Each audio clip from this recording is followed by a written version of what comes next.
So in this video, I'm going to show you how I hook up my downstream injector. I actually got a three-way valve right here. And then with this three-way valve, this allows me to send stuff to my downstream injector, whether it's water or it is going to be soap. My soap tank's not here yet. You'll do the exact same thing I'm going to do here into the soap. I'll actually run the line today and everything here, but I'm going to show it to you. So I'm actually going to put a bulkhead fitting in here to my water tank, run one line up through my water tank, and then we'll run one line from our water tank, or from our bottom of our three-way valve here down to our downstream injector. That way, when we come back to our truck or trailer, we don't have to bend over. We can just hit it right here. We can go from soap to water just like, just real easy, and we can head back. This way, it's cleaning out our downstream injector. It will allow our downstream injector to last longer. Again, I'm Jason Guyman here with PressureWashHelp.com, and I'm here to help you grow your business, be successful, and to change your life. If you'd like to learn more about this stuff, I have a whole series in my membership. You can go check that out at PressureWashHelp.com/membership. So there is a few things we are going to need in this today. We are going to need a bulkhead fitting. This one here is a 1/2-inch bulkhead fitting. We are also going to need a 1/2-inch MPT to 1/2-inch slip. So this will slip right onto our pipe. We will need a piece of 1/2-inch PVC pipe, and we will going to need some PVC glue and cleaner. This is something that we do need to, that we are going to have to do, and I'll show you how to measure it, the whole 9 yards. So the first thing I'm going to do here is we'll figure out, I done figured out where I want to put my bulkhead fitting at. This one here is going to go right here because this, I got one more spot that I got to do for water for my comment pump. So we want a drill bit that's going to fit right over the top of our bulkhead fitting here, and then that way this will slide down. If you don't have a hole saw, you can use a little drill bit and do all the way around it. It's just a pain in the butt. This is way easier, is just to go get you a drill bit. So we're going to drill it in here.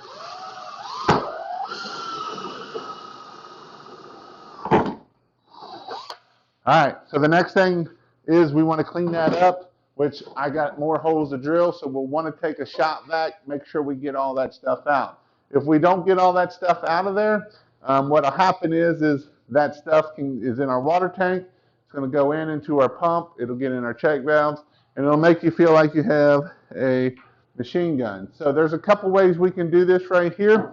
One thing I do is I'll cut it, get it close, and then when I'm ready to put it in there, I will put it in there when I do it. So first thing I want to do is cut it. I'll figure there. I'll cut it a little bit less than that. And then I got a pair of cutters here that work amazing here. You just sit them on there. It gives you a perfectly good straight cut. Like so. I dry test this before I go put it all together, just to make sure to see. I am going to put this in this way, and the reason why is so that way there's less chance of breaking this fitting here. We definitely don't want to over tighten this fitting because it will break if we over tighten it. I don't know if this is going to work this way or not. We'll give it a try. Yep, it will. So I'm just enough off the bottom. I've got just barely enough clearance off the bottom. That way it's not sucking up all the crap off the bottom. So now we need to go and do some cleaning and put this on there. Sometimes if this, what I've done in the past, if this won't slide over it, which this one's not going to, sometimes I'll use a bigger one so it'll slide over it. So I'll have to mount this. I can do this way also, and then that way, when I get this mounted, all I needed to do is come in this way and set it in there. And it's right perfect where I need it to be at. And I may even do that today just to be easier than trying to going over. And the other good thing about doing it, if we do it this way, if we ever get a crack in this here, you'll be able to find that crack easier. Because a lot of times this can be a problem with the downstream injector. Again, we want to make sure our fittings are good and tight and clean and everything, because if they're not, it will not work very good. And this is something that we definitely want to make sure we work pretty good. Now this stuff here is just cleaner. It's pretty funky and it gets all over your hands if you're not careful and makes a mess. But we definitely want to clean the pipe and the fitting. This will make sure that we have a good seal when we don't have, because when we're downstream injecting, all it takes is just one little spot that has any, that's got any point of suction, that's got a hole in it, and then it will not work very good at all. So again, we're going to take our glue here. We'll take our glue right here, and we'll put some glue on the end of it right here. And I'll put all links, or will be down in the, it'll be on a web page. I'm going to make a web page. I'll have all my links on it for everything we need for today. And that way you can go there and check it out. And that is one way that you can help Jason support me, is through the Amazon affiliate links. So again, we want to make sure that's nice and snug. It is. Next thing is we want to make sure our threads will it thread on far enough. So we'll put some pipe dope on it. The True Blue is what I like to use. Again, I will put all these links down there. I'm not saying that you've got to buy them from Amazon. I buy a lot of stuff from Amazon just for the mighty fact of ease of trying to buy stuff. When you try to go and buy stuff at the store, I did it the other day, I went to Menards, and if they don't have what you need exactly, then you got to adapt and overcome and add a whole bunch more fittings that we really probably didn't need in the first place. So again, we want to get that tight, but not so tight that we break it. I did cut it right, so we'll just set this down in here. If I can get it in here. Slide it up there, put the washer on it so that way it can turn good. And again, these are backwards threads, so it's lefty. It's actually the opposite of thread of what you think, and sometimes they can be a little bit tricky to get on there. Flip the nut over, see if it'll go that way. There we go. Snug it up. Again, I'm going to make sure I'm not too far off the bottom. Actually, I might be. I'm not too far. It'll have to have a little bit. It'll have to probably have about 5 gallons of water before it will run. But it should have water in it anyway. And I don't want to be sucking. This will be sucking lower. If it's lower than that, it won't be able to have enough for the pressure washer. So it's all right that it's up a little bit. So again, I had to adapt and overcome because they didn't have all the parts. So this is really where I like to make sure that the fittings are one, especially on this one. This one I'm not real worried about it just because it's just pulling water. But if it has a leak in it, then it's going to cause us issues. So we have to really make sure that we pipe dope them really good, maybe even thread tape, because if one of these gets a leak in it, then it's going to cause us issue. So this is why a lot of times, like I said, I like to buy off Amazon because then I can make sure I got a 90. They didn't have a 90 at the store, so I had to make another 2 spots that it could possibly leak versus doing it in one. So with that, we're going to take our pipe dope here and we're going to dope her up a little bit.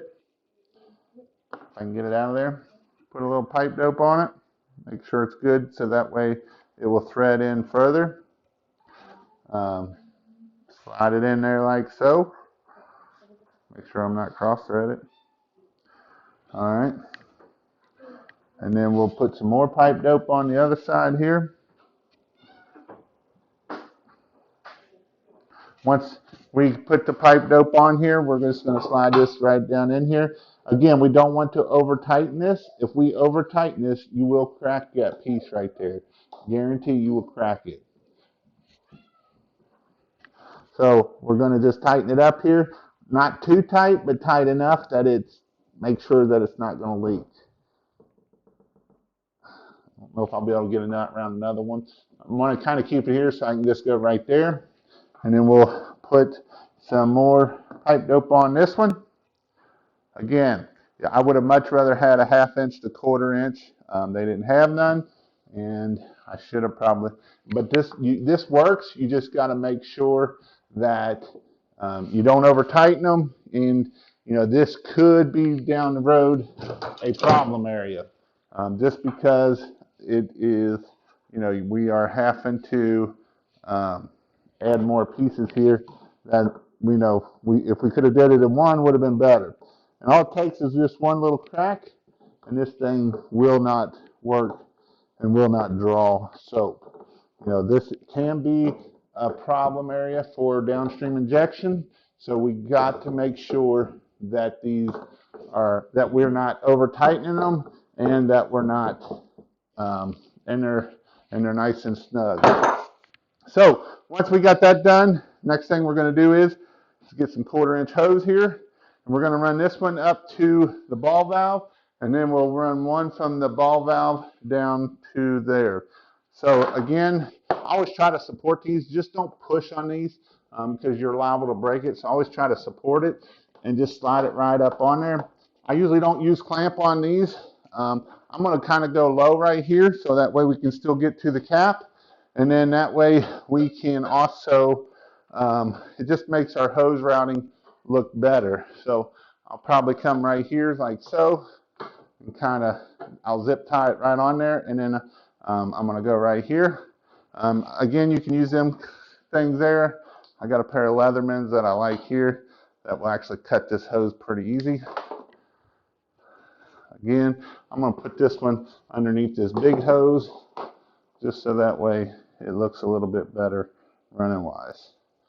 And then we'll just slide this on right here. Make sure it gets all the way up on there. All right, so that'll be for my water tank. And then I'll do one more and put it right here on my downstream injector. I'm actually going to be replacing this downstream injector for him, so I'm not going to put it on too tight. And then I will kind of come up here, figure out where it needs to be, cut my hose again. Cut my hose again like so, and just you can also lube this up by like spitting in it or something like that, so it'll also slide on there easier. And then this will go right here, but like I say, I'm actually putting a new downstream injector on for him.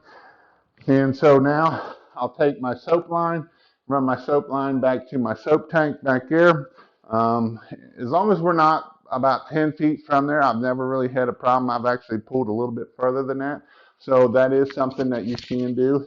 But again, now we can just, soap and water real easy like so. When we're washing our house, we can have to come up here, soap, water, bam, we're ready to go. This is just a great way to add to make sure that we can clean out our injector. It makes our injector last a lot longer, and it's just a simple way of making sure that we're able to be efficient, so that way it makes our injector last longer. It's easy to reach to. I'm not having to reach down here or reach way over there. It's on top. It's real easy. That's something that I like about that. So if you want to learn more about this trailer build and everything I've done with this trailer build, go check out this playlist right up here.